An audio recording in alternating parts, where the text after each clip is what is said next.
ইরানের দুর্ভেদ্য আকাশসীমার ভেতরে সম্পূর্ণ অদৃশ্য হয়ে প্রবেশ করার চরম দুঃসাহস দেখানো যে কোনো পরাশক্তির আধুনিক স্টেলথ যুদ্ধবিমান কিংবা ড্রোন বর্ডার পার হওয়ার বহু আগেই কিভাবে চোখের পলকে শনাক্ত হয়ে যাচ্ছে তা নিয়ে পেন্টাগন ও পশ্চিমা গোয়েন্দা সংস্থাগুলোর অন্দরে এখন এক চরম ও রুদ্ধশ্বাস তোলপাড় শুরু হয়েছে। বিভিন্ন আন্তর্জাতিক গোয়েন্দা সংস্থার অত্যন্ত গোপন এবং চাঞ্চল্যকর তথ্য মতে পারস্যের এই দেশটির হাতে বর্তমানে এমন কিছু অতিমানবীয় এবং বিশেষ নজরদারি প্রযুক্তি এসে পৌঁছেছে যার সাহায্যে তারা প্রতিপক্ষের যে কোনো সামরিক মুভমেন্ট বা অত্যন্ত গোপনীয় ইনফরমেশন অনেক আগেই নিখুঁতভাবে জেনে ফেলছে। শুধু সাধারণ যুদ্ধ বিমানই না, এমনকি মার্কিন যুক্তরাষ্ট্রের শত কোটি ডলারের রাডার ফাঁকি দেওয়া স্টেলথ প্রযুক্তির অত্যন্ত আধুনিক ফাইটার জেট বা চালকবিহীন ঘাতক ড্রোনগুলো এখন আর কোনোভাবেই ইরানের এই জাদুকরী নজরদারি এবং রাডারের চোখ এড়াতে পারছে না। এই তীব্র আলোচনা এবং গোলকধাঁধার মাঝেই বিশ্ব সামরিক মহলকে স্তব্ধ করে দিয়ে সম্পূর্ণ নতুন এবং এক অবিশ্বাস্য তথ্য ধেয়ে এসেছে সবার সামনে।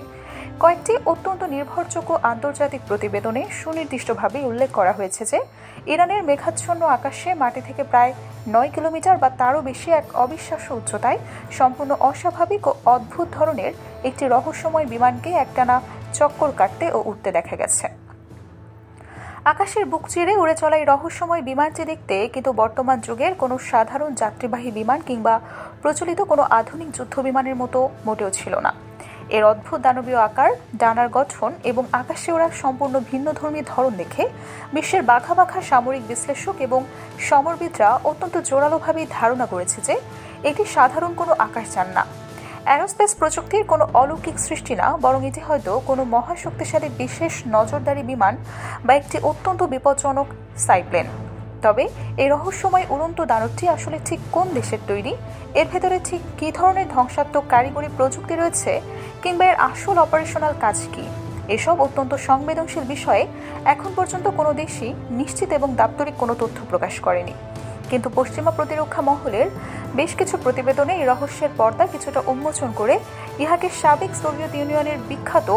ওডার 2 বা M55 সিরিজের একটি বিশেষ বিমান বলে স্পষ্টভাবে উল্লেখ করা হয়েছে। কিন্তু বর্তমান আধুনিক প্রযুক্তির যুগে এসে সবচেয়ে আশ্চর্যের এবং বড় ধোঁয়াশার ব্যাপার হলো এই ধরনের অদ্ভুত গড়নের বিমান মূলত আজ থেকে বহু বছর আগে সাবেক সোভিয়েত ইউনিয়নে দেখা যেত, যখন সোভিয়েত ইউনিয়ন এবং মার্কিন যুক্তরাষ্ট্রের মধ্যে তীব্র ও স্নায়ু যুদ্ধ বা কোল্ড ওয়ার চলছিল। সেই ঐতিহাসিক ও চরম উত্তেজনার সময় উভয় পরাশক্তি এমন কিছু বিশেষায়িত গোয়েন্দা বিমান তৈরি করেছিল যেগুলো সাধারণ রাডারের সীমানার অনেক ওপর দিয়ে খুব বেশি উচ্চতায় উড়ে গিয়ে পরম নিশ্চিন্তে শত্রু দেশের সুরক্ষিত সামরিক ঘাঁটি এবং অত্যন্ত গুরুত্বপূর্ণ পারমাণবিক স্থাপনার হাই রেজলিউশন ছবি এবং গোপন তথ্য তুলে আনতে পারত। দেখা যাচ্ছে এখন পুরো বিশ্বের সামরিক যোদ্ধাদের মনে একটাই রুদ্ধশ্বাস প্রশ্ন এবং চরম সাসপেন্স ঘুরপাক খাচ্ছে যে সোভিয়েত আমলের এই ভয়ঙ্কর এবং শক্তিশালী গোয়েন্দা বিমানটি বর্তমান যুগে এসে ইরানের আকাশ পেল কোথায়। ঘটনার শুরুতে পশ্চিমা গোয়েন্দারা মনে করছিল যে এটি হয়তো ওয়াশিংটন বা মার্কিন সামরিক কমান্ড নিজেই তেহরানের উপর নজরদারির জন্য গোপনে পাঠিয়েছে, কারণ অতীতেও যুক্তরাষ্ট্র বিশ্বের বিভিন্ন সংঘাতপূর্ণ অঞ্চলে গোপন তথ্য সংগ্রহের জন্য এই ধরনের বিশেষ বিমান ব্যবহার করেছে। কিন্তু সে ধারণাকে সম্পূর্ণ ভুল প্রমাণ করে পরবর্তীতে বেশ কিছু আন্তর্জাতিক প্রতিবেদনে চাঞ্চল্যকর দাবি করা হয় যে এই ধরনের বিশেষ নজরদারি বিমান আসলে বর্তমান রাশিয়ার সামরিক ভাণ্ডারেও অত্যন্ত গোপনে সংরক্ষিত রয়েছে। পশ্চিমা গবেষক এবং পেন্টাগনের পণ্ডিতরা বহু বছর ধরে এই অন্ধবিশ্বাসের উপর ভরসা করে বসেছিলেন যে রাশিয়ার কাছে থাকা সোভিয়েত আমলের এই বিশেষ বিমানগুলো হয়তো বহু আগেই বাতিল হয়ে গেছে, নয়তো বিমানগুলো অকেজো এবং জংধরা অবস্থায় কোনো প্রত্যন্ত অঞ্চলের গোপন হ্যাঙ্গারে পরিত্যক্ত হয়ে পড়ে আছে। সবচেয়ে আশ্চর্যের বিষয় হলো পেন্টাগনের ঘুম হারাম করে দেওয়া এই ধরনের বিশেষায়িত গোয়েন্দা বিমান ঘন্টায় প্রায় 800 থেকে 850 কিলোমিটারের মতো একটা প্রচণ্ড গতিতে অনায়াসে উড়ে চলতে সক্ষম। শুধু তাই না, এটি একটানা 12 ঘন্টা বা তারও বেশি সময় ধরে আকাশে অবস্থান করে শত্রুর উপর চোখ রাখতে পারে। একবার এর জ্বালানি ট্যাঙ্ক সম্পূর্ণ পূর্ণ করে উড্ডয়ন করলে এটি প্রায় 10,000 কিলোমিটারের এক সুবিশাল দূরত্ব অনায়াসে অতিক্রম করতে পারে বলে বিভিন্ন সামরিক নথিতে উল্লেখ করা হয়েছে। সমরবিদদের গভীর ধারণা এই সকল ড্রোনে এমন কিছু অত্যাধুনিক এবং গোপন সিগন্যাল ইন্টেলিজেন্স প্রযুক্তি ব্যবহার করা হয়েছে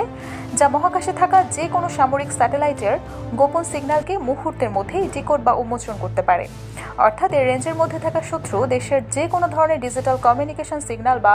বার্তা বিশ্লেষণ করে ফেলার এক অলৌকিক ক্ষমতা রয়েছে এই বিমানের। আর এই অকাট্য প্রমাণের উপর ভিত্তি করে সামরিক বিশ্লেষকরা ধারণা করছে যে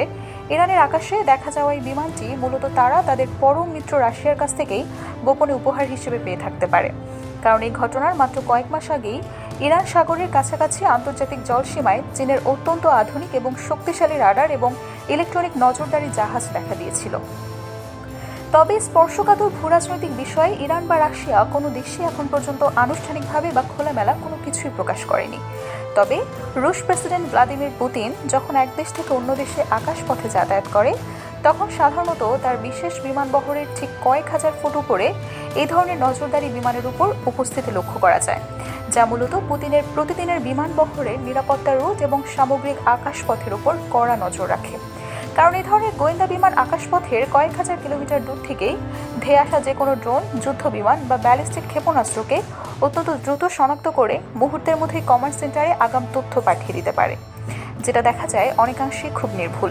আর ঠিক কারণেই এই রহস্যময় বিমানটি নিয়ে এখন পুরো মধ্যপ্রাচ্য এবং পশ্চিম সামরিক জোটের মধ্যে একটা চরম আতঙ্ক ও রুদ্ধশ্বাস আলোচনা চলছে। ইরানের আকাশে উকি দেওয়া এই বিমানটি আসলে ঠিক কী ছিল এবং এর পেছনের আসল সত্য কি, তা এখনও অন্ধকারের আড়ালে ঢাকা থাকলেও এতটুকু পরিষ্কার বোঝা যাচ্ছে যে ইরান তাদের আকাশ প্রতিরক্ষা ব্যবস্থাকে আগের তুলনায় কয়েক গুণ বেশি শক্তিশালী করে তুলেছে, যা ভেদ করা মার্কিন বা ইসরায়েলি বাহিনীর পক্ষে এখন প্রায়ই অসম্ভব।